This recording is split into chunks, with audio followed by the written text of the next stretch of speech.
영화나 연극의 형식 가운데 옴니버스라는 단어가 있습니다. 혹시 옴니버스라는 단어를 들어보신 적이 있으십니까?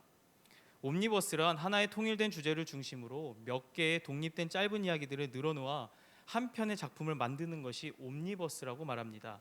무슨 말이냐면 다양한 이야기들이 있지만 정작 말하고자 하는 주제는 딱 한 가지라는 거죠.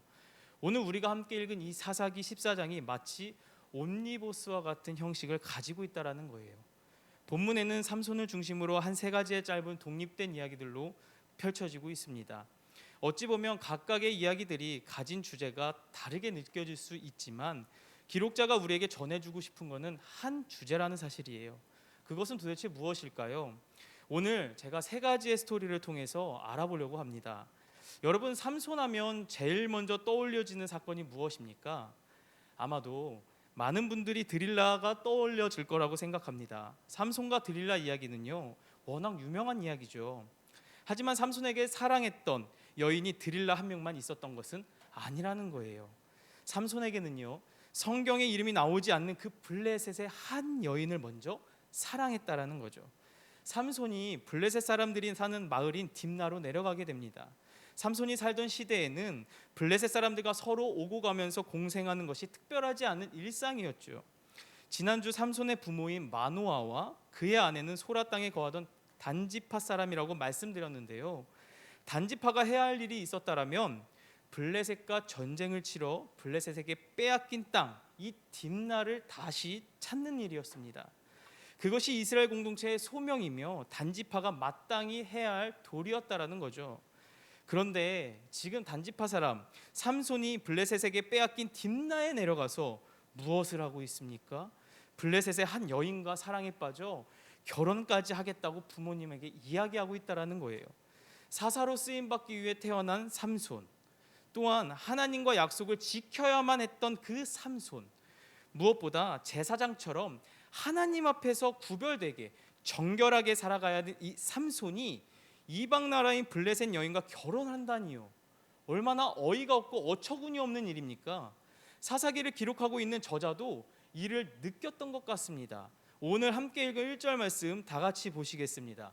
1절 다 같이 읽도록 하겠습니다. 삼손이 딥나에 내려가서 거기서 블레셋 사람의 딸들 중에서 한 여자를 보고, 삼손이 지금 어디 가고 있습니까? 딥나로 내려갑니다. 여기서요, 이 내려가서라는 표현은요, 의미심장한 표현이에요. 히브리 문학 또는 이스라엘의 문학에서 보면은요, 이 문장은요 완전히 다르게 해석되고 있다라는 거예요. 내려가다 혹은 올라가다라는 표현은요, 겉으로는 지형적인 기준이 되기도 하지만 이 내려가서라는 표현을 그들의 영적 상태를 담고 있다라는 것입니다. 즉 삼손의 영적 상태는 영적 하강으로 내려가고 있다라는 것을 이야기해주고 있다는 거죠. 오늘 이 사사기 14장을 여는 삼손이 딥나로 내려간다는 이야기는 나실인으로서 서원하여 태어났지만 전혀 나실인답게 살지 않고 삼손의 신앙, 어떻게 보면 삼손의 신앙 상태를 보여주고 있는 대목이라는 거죠. 삼손은요, 딥나에서 블레셋 사람의 딸들 가운데 한 여인을 아내로 맞이하겠다 부모에게 통보합니다. 그러자 삼손의 부모가 이렇게 대답합니다. 3절 말씀입니다. 3절 말씀, 오늘 본문 3절 말씀 다 같이 읽으시겠습니다. 그의 부모가 그에게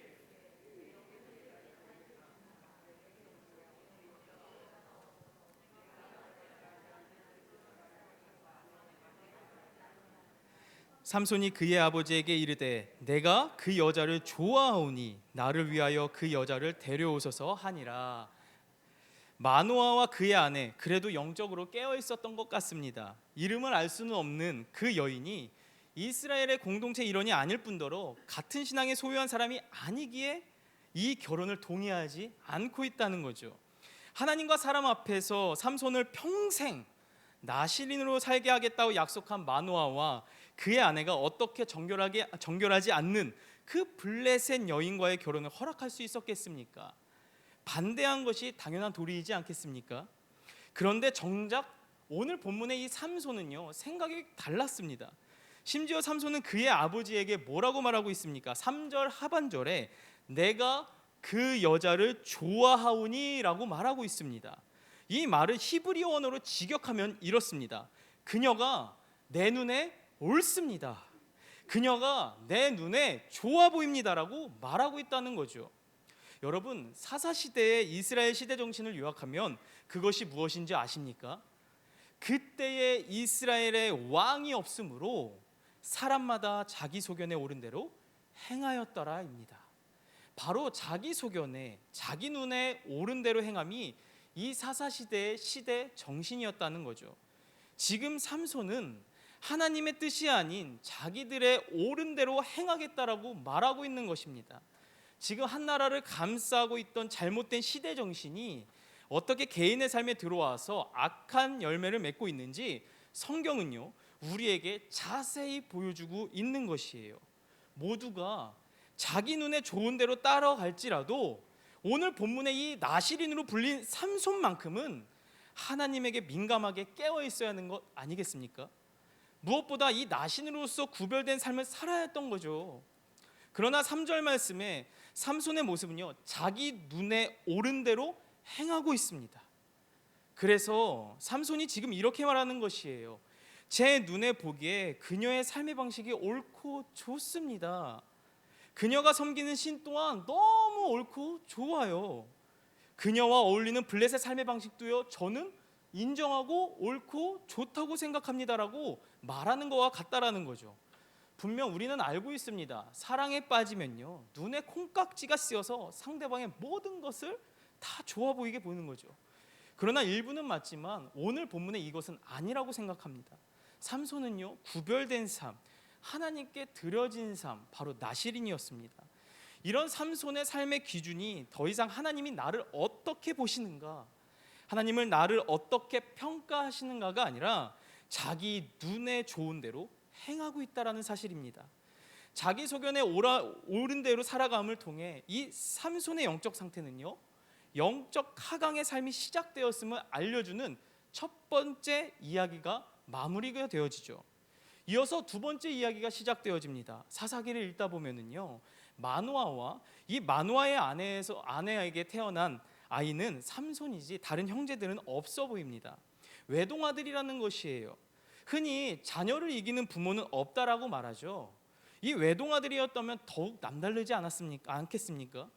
그것도 하나님의 말씀을 듣고 태어난 아들이었습니다.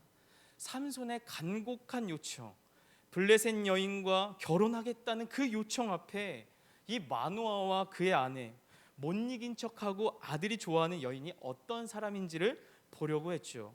그래서 삼손과 그 부모가 함께 딥나로 내려갑니다. 그러던 가운데 그 딥나의 포도원에 도착하게 되는데요, 여기서 놀라운 사건을 경험하게 됩니다. 바로 젊은 사자가 삼손을 바라보며 소리를 질렀고 삼손에게 여호와의 영이 강하게 임하여 염소 새끼를 찍듯이 사자를 찢어 죽여버립니다. 어린 시절 교회 학교에서 이 내용은요, 삼손이 힘이 세고 용맹한 용사라는 것을 증명해주는 아주 특별한 이야기로 우리들 많이 알고 있습니다. 그리고 많이들 들었죠. 그러나 사사기를 기록하고 있는 저자가 진짜 말하고 싶은 의미는 그것이 아니라는 거예요. 도리어 삼손이 나실인으로서 하나님의 영이 임했음에도 불구하고 하나님의 뜻을 깨닫지 못하고 있는 모습을 증명하고 있다라는 거죠. 여러분, 성경에는 여러 동물들이 등장하죠. 그 동물들은요, 하나님께서 다양한 방식으로 쓰임을 받게 되는데요, 저는 이 사자와 관련되어서 아모스 선지자의 글에 이런 말씀을 기록되어 있는 것을 발견했습니다. 아모스 3장 8절 말씀입니다. 아모스 3장 8절 말씀 제가 읽어드리겠습니다. 사자가 부르짖은즉 누가 두려워하지 아니하겠느냐? 주 여호와께서 말씀하신즉 누가 예언하지 아니하겠느냐? 달리 표현하면은요, 사자의 부르짖음, 이 울부짖음을 통해서라도 하나님께서 그 백성에게 하나님의 뜻을 깨닫게 하여 주시겠다, 알려주시겠다라고 말하고 계신 거예요. 이런 관점에서 지금 상황을 보면 자신 앞에 서 있는 이 사자가 울부짖을 때, 소리를 질렀을 때 여호와 영이 강력하게 임한 삼손은요, 분명히 깨달아야 했을 거예요. 아, 더 이상 내려가면 안 되겠구나. 아, 내가 여기서 잠시 멈춰야겠구나. 분명히 깨달아야만 했다라는 거죠. 그러나 삼손은 오늘 본문에서 어떻게 행동합니까? 사자를 찢어 죽여버립니다. 하나님의 뜻은 전혀 깨닫지 못한 것이죠. 하나님의 음성을 듣지 못한 상황이라는 거예요. 그리고 자신에게 임한 능력을 잘못 사용하고 있다는 거죠. 이 모습은 어쩌면 우리에게 말씀하신 그 하나님의 음성 앞에 듣지 않겠다 반항하는 우리의 모습과도 유사하다고 볼 수 있을 것 같습니다. 이로 인해 삼손은요, 결국 나실인의 규례를 어기게 됩니다. 지난주 이야기했듯 나실인은 사람의 시체뿐 아니라 동물의 사체에도 가까이 가서는 절대로 안 됩니다. 삼손 젊은 사자를 찢어 죽였으니 자연스럽게 동물 사체와 피를 만지는 사람이 되었습니다. 이는 곧 부정해짐과 동시에 나실인의 규례를 어긴 것을 설명하고 있다는 거죠. 더 충격적인 것은요, 이 나실인의 규례를 어김에도 불구하고요, 그는 영적으로 더욱더 하강하고 있다는 거예요. 얼마 후 결혼 계획을 마무리 짓고 삼손은요, 이 블레셋 여자를 아내로 맞이하기에 다시 딥나로 내려가는데요, 그 가운데 지난번 죽였던 그 사자의 시체를 보게 돼요. 그리고 그 속에서 무엇을 발견합니까? 벌떼와 꿀을 보게 되죠. 이때 삼손은요, 그 꿀을 손으로 떠서 먹고 심지어 그의 부모에게 가져다 주어 그의 부모에게도 먹이는 큰 실수를 범하게 되었다는 것입니다. 자기 자신이 나실인의 규례를 어긴 것은 물론이며 자기의 부모님까지, 즉 주변 사람들의 삶까지 부정하게 만들었다는 거예요. 악한 영향력을 끼치는 사람, 영적 감각을 상실해버린 삶을 오늘 영적인 나실인으로 불린 삼손이 행하고 있다는 것입니다. 이는 마치 창세기 3장을 떠오르게 합니다. 하와가 선악을 알게 하는 나무를 보았을 때 이렇게 고백하죠. 창세기 3장 6절 말씀입니다. 제가 읽겠습니다. 여자가 그 나무를 본즉 먹음직도 하고 보암직도 하고 지혜롭게 할 만큼 탐스럽기도 한 나무인지라 여자가 그 열매를 따먹고 자기와 함께 있는 남편에게 주매 그도 먹은지라. 하하도 그렇고 삼손도 그렇고 하나님의 주신 그 기준을 버리고 자기 눈에 옳은 것, 보이는 것, 좋아 보이는 것만 따름으로 이 악한 영향력을 끼치는 인물로 서게 된 것이라는 것을 이야기해주고 있다는 거예요. 이렇게 나실인으로서 안타까운 모습을 보여주고 있는 삼손, 이 두 번째 이야기가 끝나게 되죠. 영적 하강을 보여주고 있는 이 삼손에게 더 떨어질 밑바닥이 있을까요? 근데 세 번째 이야기 속 삼손은요, 우리에게 더 안타까움과 씁쓸함을 안겨준다는 거예요. 드디어 삼손은요, 딥나에서 살던 블레셋 여인과 결혼을 하게 됩니다. 그런데 문제는 결혼식이 이상하게 치루어지고 있다는 거예요. 오늘 본문 10절에서 11절, 저 한 절, 여러분들 한 절 읽으시겠습니다. 삼손의 아버지가 여자에게로 내려가매 삼손이 거기서 잔치를 베풀었으니 청년들은 이렇게 행하는 풍속이 있음이더라.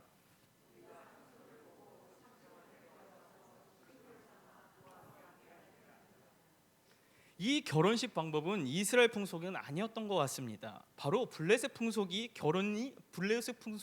맞춰서 결혼이 진행된 것 같죠. 이스라엘 풍속에는요, 결혼식 잔치 기간에 젊은 청년들과 신랑과 함께 있지 않습니다. 이 말은 블레셋 남자들, 자기 민족에게 속하지 않는 남자가 자기 민족의 아름다운 여자를 취함해 시비거기를 찾고자 모여들었을 거라고 다양한 학자들이 추측하긴 합니다. 중요한 것은요, 이스라엘의 풍속에 따른 결혼이 아니라 이 블레셋 풍속으로 결혼이 진행되었다라는 거예요. 그 30명과 삼손이 무엇을 했을까요? 여기서 그 유명한 삼손의 수수께끼 사건이 발생하게 된다라는 거죠. 삼손이 결혼식에 모인 그 젊은 30명의 청년들에게 수수께끼를 내고 7일 동안 이를 풀어 정답을 맞추면 배옷과 겉옷 각각 30벌씩 준다고 이야기합니다. 그리고 반대로 이를 맞추지 못할 경우 30명의 청년들이 자신에게 배옷과 겉옷을 각각 30벌을 주어야 한다고 말하죠. 당시 옷은요, 현금으로 융통할 수 있는 개인의 재산과도 같았습니다. 얼마나 그 사람들의 마음을 사로잡았을까요? 수수께끼라는 거는요, 다들 알고 있겠지만 문제를 내는 사람은 답은 알고 있지 맞추는 사람은 답을 찾기가 정말 어려운 것 같습니다. 근데요, 오늘 이 삼손의 수수께끼 굉장히 어려워 보입니다.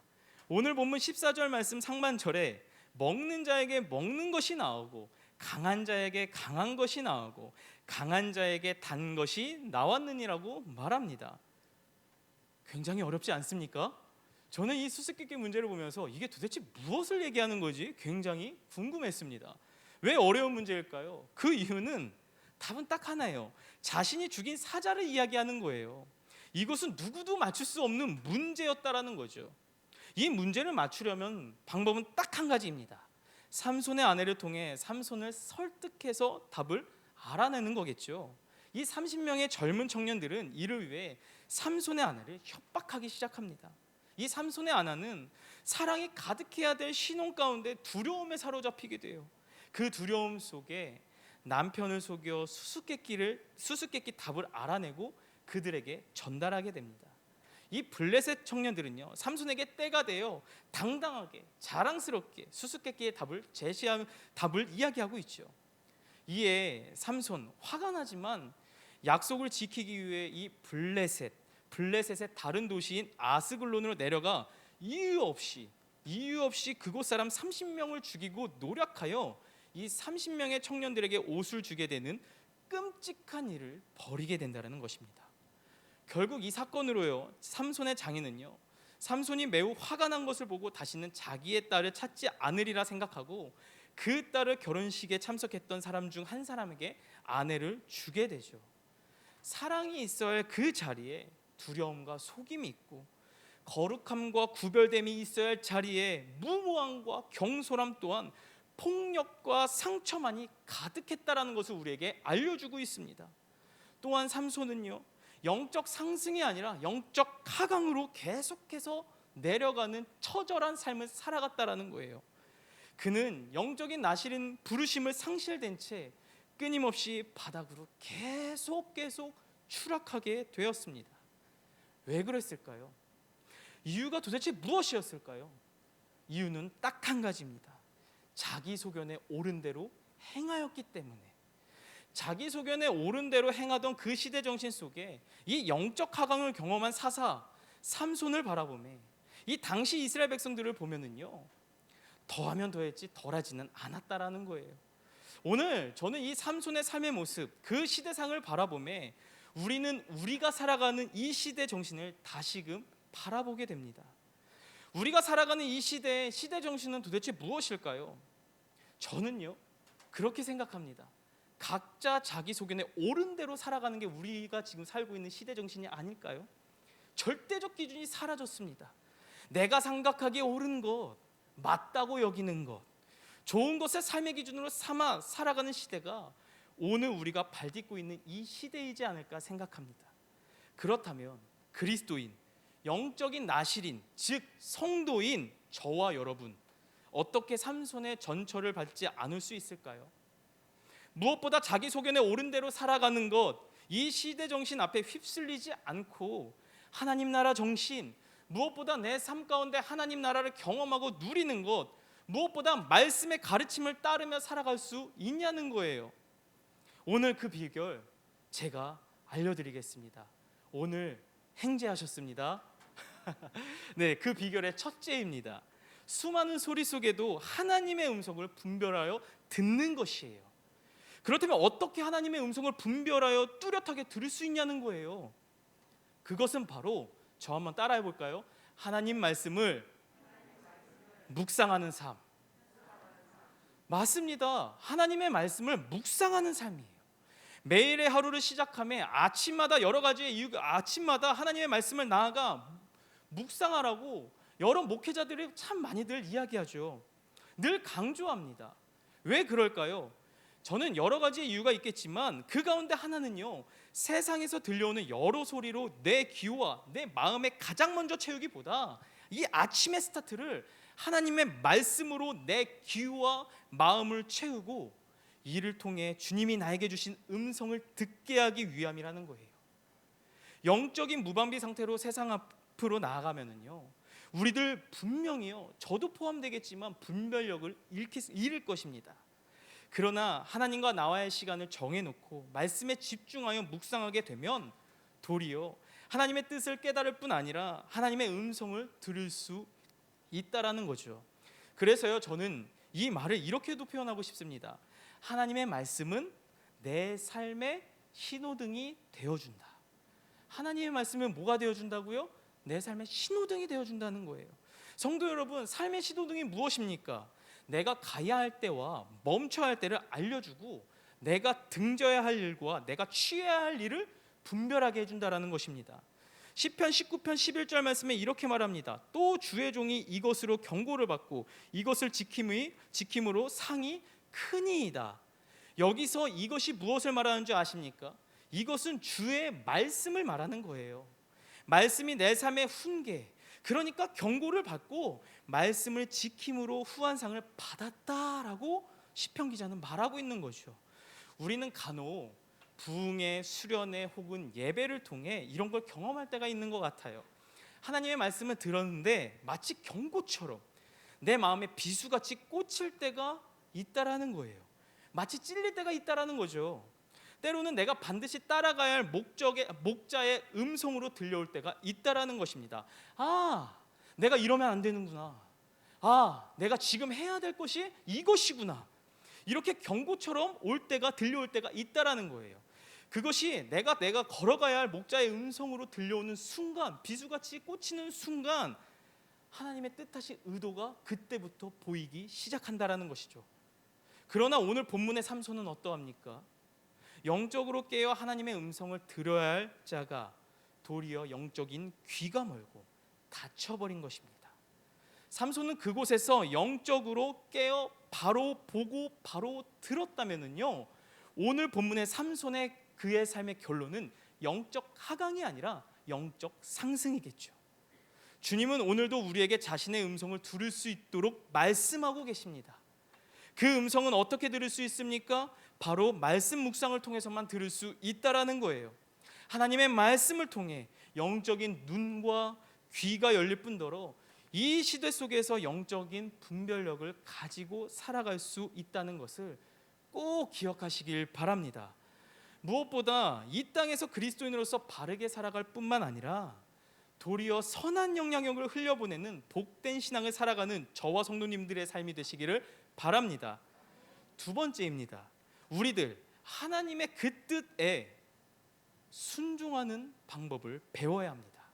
이렇게 표현할 수 있을 것 같습니다. Go, stop, 배우고 지키자. 말씀 묵상을 통해 내 마음의 말씀이 가득 채우고 주님의 뜻이 깨닫게 되어지면 그 뜻 앞에 순종하는 삶이 반드시 뒤따라야 한다는 사실입니다. 하나님께서 꼭 가라 말씀하시면 내 생각과 다를지라도 믿음으로 발걸음을 내딛는 것이에요. 또한 stop, 멈춰라고 말씀하시면 더 가고 싶어도, 너무 가고 싶어도 믿음으로 발걸음을 멈추는 훈련을 해야 한다는 거죠. 이게 바로 go, stop이라는 것입니다. 가장 쉬운 것 같지만요, 제가 느끼기에는요, 제가 경험하기에는요, 세상에서 제일 어려운 것 같습니다. 부정하고 싶지만요, 세상의 뜻과 방법에 따름에 편함과 즐거움을 느낄 때가 우리가 얼마나 많습니까? 반대로 하나님의 뜻, 하나님의 방법을 따르는 것은요, 너무나도 어색해요. 너무나도 불편해요. 그런 일은 우리들의 삶 가운데 많이 경험되지 않습니까? 도대체 왜 그런 것일까요? 그 이유는요, 죄악이 득실되고 있는 이 세상 속에 살아가고 있는 우리는 죄인이기 때문에 그렇다라는 거예요. 이런 우리에게 지금 필요한 게 있다면 내 생각, 내 기준을 내려놓고 나에게 허락하신 하나님의 음성을 따라 go, 가, 그리고 stop, 멈춰 하나님의 말씀 앞에 순종하며 무엇보다 삶의 결단이 필요하다라는 거예요. 때로는 무식해 보일 수 있습니다. 때로는요, 굉장히 위험해 보일 수 있어요. 때로는 두렵기도 하죠. 그러나 성경은 일관되게 전하고 있는 것이 있다면 그것은 바로 go, stop이라는 거예요.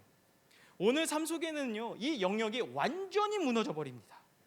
나시린, 이 나시린으로서 하나님의 말씀이 고할 때 따라가지 못하고 스톱할 때 서지 못하고 있다라는 거예요.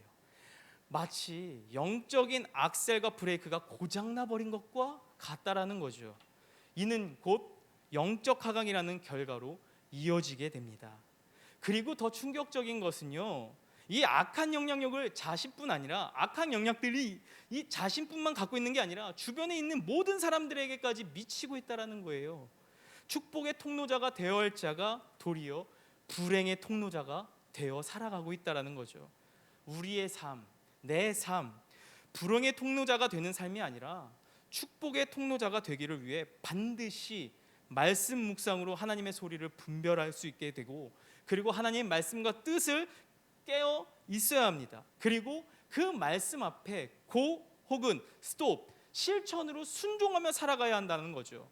마치 찬양의 고백과 같이 주님 말씀하시면 내가 나아가리라, 주님 뜻이 아니면 내가 멈춰서리라는 거죠. 입술로만 고백하는 것이 아니라 삶의 진정한 실천이 되어야 한다는 거예요. 그래서 마지막에 이 찬양에 뭐라고 얘기하는 줄 아십니까? 나의 가고 서는 것 주의 뜻에 달려있다. 이것이 바로 주님이 책임져 주시는 진정한 행복한 삶이 아닐까요? 분명한 것은 이러한 삶의 능력에는요, 성령님이 함께 하실 때 우리에게 더 임하게 된다는 사실입니다. 성령의 임재 아래 나의 믿음의 의지를 들여 하나님의 뜻을 따르기로 결단하시길 바랍니다. 무엇보다 내가 하나님 앞에, 말씀 앞에 머물며 들은 음성을 따라 고, 스톱, 온전히 이루어질 때 우리의 삶 분명히 영적 하강이 아니라 영적 상승을 경험하게 될 줄을 저는 믿습니다. 말씀을 맺겠습니다. 성도 여러분, 혹시 영적 하강의 삶의 자리 가운데 계시는 분 계신가요? 그렇다면 좌절하거나 결코 포기하지 마시길 바랍니다. 영적 상승의 삶을 지금이라도 사모하시길 바랍니다. 하나님은요, 지금도 우리가 영적 상승을 경험하기를 원하신다는 거예요. 말씀 앞으로 나아가 내 심령을 채우고 그 음성 앞에 믿음으로 순종하는 삶을 살아가기로 오늘 이 시간을 통하여 결단하시길 바랍니다. 요한복음 10장 27절 말씀에 이런 말씀이 있습니다. 내 양은 내 음성을 들으며 나는 그들을 알며 그들은 나를 따르니라. 다시 한번 말씀드리겠습니다. 내 양은 내 음성을 들으며 나는 그들을 알며 그들은 나를 따르니라라고 분명히 말씀하셨습니다. 하나님의 음성, 하나님을 따르는 그 비결은요, 오직 말씀밖에 없습니다. 그 말씀 앞으로 나오셔서 영적 하강이 아닌 영적 상승을 모두가 경험하는 2022년 마지막 해, 그리고 2023년을 말씀을 붙들며 살아가는 우리 모두가 되기를 주님의 이름으로 소망합니다.